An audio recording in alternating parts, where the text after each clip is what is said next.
नमस्कार, मैं हूं आमिल बेग। आप देख रहे हैं सिटी बुलेटिन न्यूज़। पेश हैं आज के प्रमुख समाचार। रविवार का दिन अयोध्या शहर जाम के झाम में फंसा दिखा। पूरे दिन जाम से लोग परेशान रहे। यातायात पुलिस इस जाम के झाम से लोगों को निजात नहीं दिला पाई। किसी भी चौराहे पर नजर नहीं आई यातायात की पुलिस। जी हां, सिटी बुलेटिन की टीम ने आज जाम को विभिन्न चौराहों पर, विभिन्न मार्केटों में अपने कैमरे में कैद किया। तस्वीरें आप देख सकते हैं। रिकाबगंज से चौक से सुभाष नगर होते हुए फतेहगंज, मकबरा, नाका, सभी स्थानों की आज तस्वीरें कैमरे में कैद हुई तो हाँफता नजर आया पूरा शहर। जी हां, जाम इस कदर आज पूरे दिन लगा रहा कि अधिकारियों के, यानी जिम्मेदार अधिकारियों के पास लोग फोन करते रहे, लेकिन उन्होंने एक न सुनी और लोगों को खुद ही अपने लिए रास्ता अपनाना पड़ा। देखें आप किस तरह से जाम आज लगा हुआ था। तस्वीरें फतेहगंज मार्ग की हैं, जहां पर सड़क पर ही दुकानें, यहां तक कि पनीर आदि की ठेले आदि लगा लिए जाते हैं और बाइकें खड़ी कर दी जाती हैं, जिसकी वजह से सड़क हो जाती है सकरी। ऊपर से ई रिक्शा, हजारों की तादाद में ई रिक्शा हैं और वो बेतरतीब ढंग से चलते हैं, जिसकी वजह से जाम लगता है। चौक की हाल तो आज सबसे बुरी नजर आई। चौक में पुलिस रहती है लेकिन मूक दर्शक बनी। लोग जाम में परेशान रहते हैं, लेकिन एक कोई ऐसा पुलिसकर्मी नजर नहीं आता जो अपनी जिम्मेदारी को समझे और लोगों को बेतरतीब ढंग से चलने से रोके। होमगार्ड के जवान नजर भी आते हैं तो उनकी कोई सुनता ही नहीं है। तस्वीरें देखें, होमगार्ड को समझा रहा है यह व्यक्ति। आउट रूट पे चलते हैं लोग और एक तरह से लेकर के रेडगंज का रोड हो, चाहे वह गुदड़ी बाजार का रोड, चाहे वह रिकाबगंज का, पूरा चौक आज जाम से कराहता रहा पूरे दिन। लेकिन जाम था कि वह छूटने का नाम नहीं ले रहा था। चारों तरफ से गाड़ियां, ई रिक्शा सभी चौक की तरफ थी। रविवार का दिन था। सबसे बड़ा कारण चौक में है अतिक्रमण। जी हां, ठेले यहां पर इस कदर लगते हैं कि उनकी वजह से सड़क सकरी हो जाती है। बढ़ाकर सड़क को अपने ठेले वह लगा देते हैं, जिसकी वजह से जाम लग जाता है। यातायात पुलिस करे भी तो क्या करे। अयोध्या में उसकी रहती है अधिकांश समय ड्यूटी, कर्मचारी भी हैं कम। बताया जाता है कि जाम से लोगों को खुद ही निजात पाने के लिए प्रयास करना पड़ता है। ई रिक्शा पर कोई कंट्रोल नहीं, ठेले खोंचे वालों पर कोई कंट्रोल नहीं, लिहाजा जाम में लोग घंटों परेशान होते हैं। चौक में अतिक्रमण की हालत यह है कि जगह जगह पर लोगों ने दुकानें बढ़ाकर लगानी शुरू कर दी हैं, जिसकी वजह से सड़क पर अतिक्रमण हो गया है। 4 ई रिक्शा अगर सामने आ गए तो निश्चित है कि जाम लग जाएगा। ऐसे में सैकड़ों ई रिक्शा चारों कोने से चौक की ओर प्रवेश करते हैं। तस्वीरें आप देखें, लोग सड़क पर ही गाड़ी पार्क कर देते हैं, जिनका ना तो चौक पुलिस चालान करती है और ना ही कोई कार्रवाई करती है। चौक की जिम्मेदारी बनती है, लेकिन वह अपनी जिम्मेदारी निभाते ही नहीं है। घंटों लोग आज परेशान रहे, इधर उधर गलियों का सहारा लेकर के निकलने की कोशिश करते रहे, लेकिन जाम था कि छूटने का नाम नहीं ले रहा था। सीओ सिटी तक से शिकायत हुई, उन्होंने भी संज्ञान लिया, लेकिन हालात जस के तस नजर आए। तस्वीरें देख करके आप खुद अंदाजा लगा सकते हैं और अगर आप फंसे रहे होंगे तो जाहिर सी बात है कि आपने खुद देखा होगा। कोठा पारचा की ये गली देखें, जगह जगह पर एक तो पतली सकरी गली और ऊपर से लोगों ने दुकानें बढ़ाकर लगा रखी हैं। बाइकें खड़ी रहती हैं रोड पर, तो लिहाजा एक ई रिक्शा अगर इसके अंदर आ गया या एक इस तरह का सामान ढोने वाला टट्टू पहुंच गया।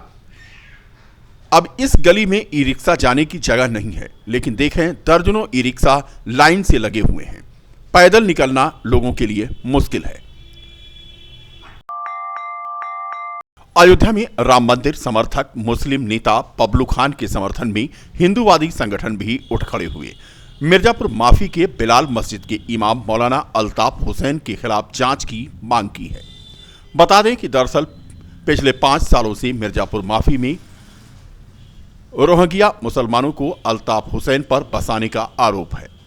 कैसे आधार कार्ड बने हैं, कैसे राशन कार्ड बने हैं, यह जांच की विषय है।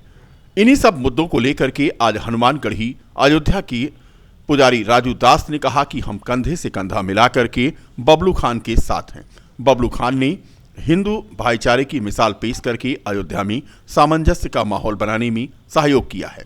उन्होंने निवेदन किया प्रशासन से कि बबलू खान को जिस मौलाना के द्वारा धमकी दी जा रही है उस पर सख्त से सख्त कार्रवाई होनी चाहिए। अगर कार्रवाई नहीं हुई तो सभी एक होकर के मौलाना को शहर से निकालने का काम करेंगे।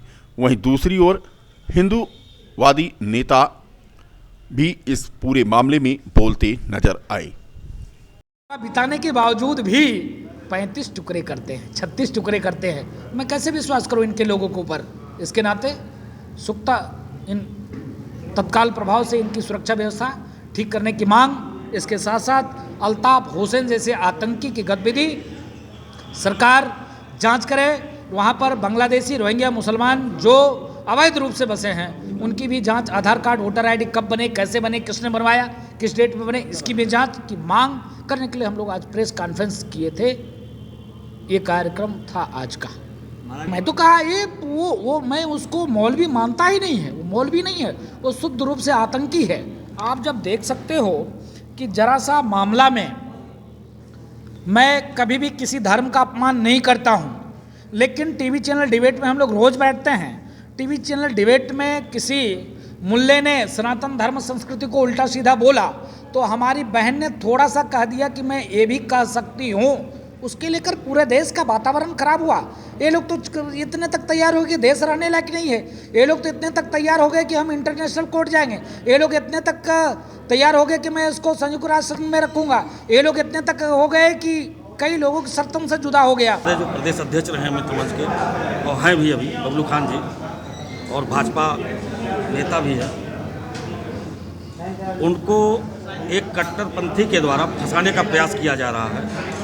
जबकि वास्तविकता ये है कि लगभग 6-7-8 वर्षों से बबलू खान जी निरंतर जो है राम जन्मभूमि आंदोलन से लेकर के कश्मीर के लाल चौक तक तिरंगा यात्रा फहराने गए। सीएए में भाजपा का उन्होंने सपोर्ट किया और लोगों को सही राह दिखाने का प्रयास किया। आज मिर्जापुर स्थित एक मस्जिद के इमाम के द्वारा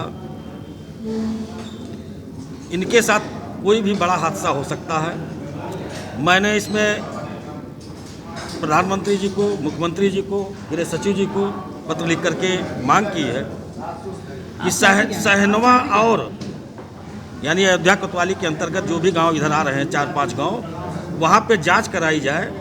तो पिछले 10 वर्षों से जो है वहाँ पे रोहिंग्याओं का और बांग्लादेशियों का आधार कार्ड से लेकर के पैन कार्ड तक बन गया, वोटर लिस्ट में नाम आ गया। स्थानीय प्रेस क्लब में जनवादी लेखक संघ अयोध्या की जिला कमेटी के तत्वावधान में कवित्री उस्मा वर्मा सजल कृत प्रथम गीत गजल संग्रह पुस्तक मैं फलास गुलमोहर जैसी गजल संग्रह पुस्तक का विमोचन वरिष्ठ साहित्यकारों की मौजूदगी में किया गया। इस कार्यक्रम में प्रयागराज से पहुंचे वरिष्ठ लेखक व निर्माता निर्देशक संजय पुरस्वार्थी ने संघ की वरिष्ठ सदस्य उस्मा वर्मा के द्वारा लिखी गई पुस्तक का विमोचन किया। कार्यक्रम के मुख्य अतिथि वरिष्ठ साहित्यकार संजय पुरस्वार्थी ने अपने संबोधन में जहां एक ओर कवि दुष्यंत की पीर पर्वत की ऊंचाई को अपना प्रतीक बनाने की बात कही, वहीं उस्मा सजल के इस पहले गीत गजल संग्रह की अधिकांश रचनाएं उनके लेखक के आरंभिक कालखंड की हैं। संगठन के सदस्य सत्यभान सिंह जनवादी ने आमंत्रित साहित्यकारों, बुद्धिजीवियों, कलाकारों, सामाजिक कार्यकर्ताओं और गणमान्य नागरिकों का स्वागत किया। उन्होंने इस पुस्तक को एक महत्वपूर्ण कृति बताया। उन्होंने कहा कि एक स्त्री के रूप में उस्मा सजल ने समाज को जिस तरह से देखा है और उसकी व्याख्या की है वह अभूतपूर्व है। इस अवसर पर तमाम गणमान्य नागरिकों के अलावा अन्य लोग मौजूद थे। लेखक संघ के बैनर तले उसके तत्वावधान में हमारी पहली कृति है गीत गज़ल संग्रह मैं पलाश गुलमोहर जैसी, और इसका विमोचन हो रहा है। और इसका विमोचन मैं इसी उद्देश्य से कर रही हूँ कि ये मेरी रचना जो है वो साहित्यकारों के माध्यम से उनके दृष्टिकोण से जन सामान्य तक पहुँचे। आदि लेखक संघ द्वारा मैं पलाश गुलमोहर जैसी का विमोचन था।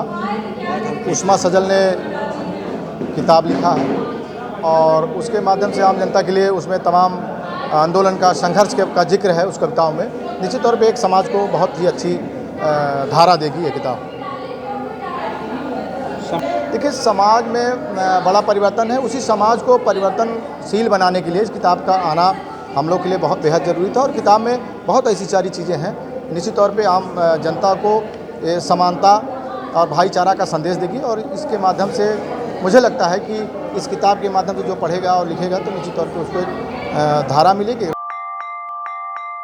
63 बटालियन सीआरपीएफ नवीन मंडी अयोध्या प्रांगण में मधुमेह बीमारी यानी डायबिटीज और मोटापा कम करने से संबंधित कार्यशाला का आयोजन किया गया। बता दें कि डायबिटीज और मोटापा एक बड़ी बीमारी का रूप ले रहा है। इसमें काफ़ी हद तक स्वयं की जिम्मेदारी होती है। सीआरपीएफ का एक ऐसा अनोखा बल है जिसे भारत की आंतरिक सुरक्षा की जिम्मेदारी के साथ साथ अन्य महत्वपूर्ण जिम्मेदारियां जैसे चुनाव ड्यूटी, मुख्य धार्मिक स्थलों की सुरक्षा, बाढ़ बचाव के अलावा अन्य कार्य भी होते हैं। इन ड्यूटियों के निर्वहन के दौरान तमाम परिवार के प्रति चिंता और इससे शरीर पर पड़ने वाले प्रतिकूल प्रभाव का पड़ना स्वाभाविक है। इसी सब उद्देश्य को लेकर 63 बटालियन सीआरपीएफ नवीन मंडी के प्रांगण में छोटेलाल कमांडेंट के नेतृत्व में इस रोग के विशेषज्ञ डॉक्टर अशोक कुमार झींगन, वरिष्ठ निदेशक डायबिटीज, ओबेसिटी एवं mobility centre BLK max super speciality hospital Pusa road, जिसका नाम 3 बार क्लिनिक बुक ऑफ रिकॉर्ड में आ चुका है, उन्हें आमंत्रित कर कार्यशाला का आयोजन किया गया। इस कार्यशाला के दौरान अशोक कुमार झींगन ने डायबिटीज और मोटापा के बारे में गहनता से जानकारी दी। कार्यशाला में अशोक कुमार सील उप कमांडेंट, अजय कुमार उप कमांडेंट और भातेंद्र सिंह चौहान के अलावा सहायक कमांडेंट नीरज कुमार, सहायक कमांडेंट पंकज राय, अखिलेश्वर सिंह और सुश्री सुदेशना देव वर्मा आदि मौजूद थी। डीएपी खाद की कालाबाजारी तथा किल्लत को लेकर सपा के दिव्यांग नेता पंडित समरजीत ने किसानों के साथ डीएपी खाद की आरती उतारकर विरोध जताया। बीकापुर क्षेत्र के ग्राम वासुदेवपुर के खेत में डीएपी खाद की ग्रामीण किसानों के साथ आरती उतार करके उन्होंने खाद की किल्लत पर प्रदर्शन किया। पंडित समरजीत ने कहा कि जब से भाजपा की सरकार सत्ता में आई है तब से किसानों को चाहे रबी की फसल हो चाहे खरीफ की फसल सरकारी सोसाइटियों से खाद नहीं मिल पाती है, जिससे किसान दुकानों से ब्लैक में खाद खरीदने के लिए मजबूर होते हैं। उन्होंने सरकार से मांग की कि खाद की कालाबाजारी को तत्काल रोका जाए।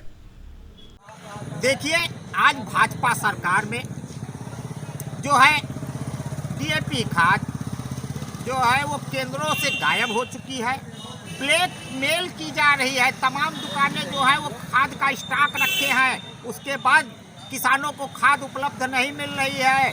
जो 1370 रुपया बोरिया डीएपी खाद है, आज वही खाद 1600, 1700 में किसान लेने के लिए मजबूर हैं। आज हम यही सरकार से बताना चाहते हैं कि क्या भाजपा सरकार किसानों को लूटने का धंधा बना चुकी है।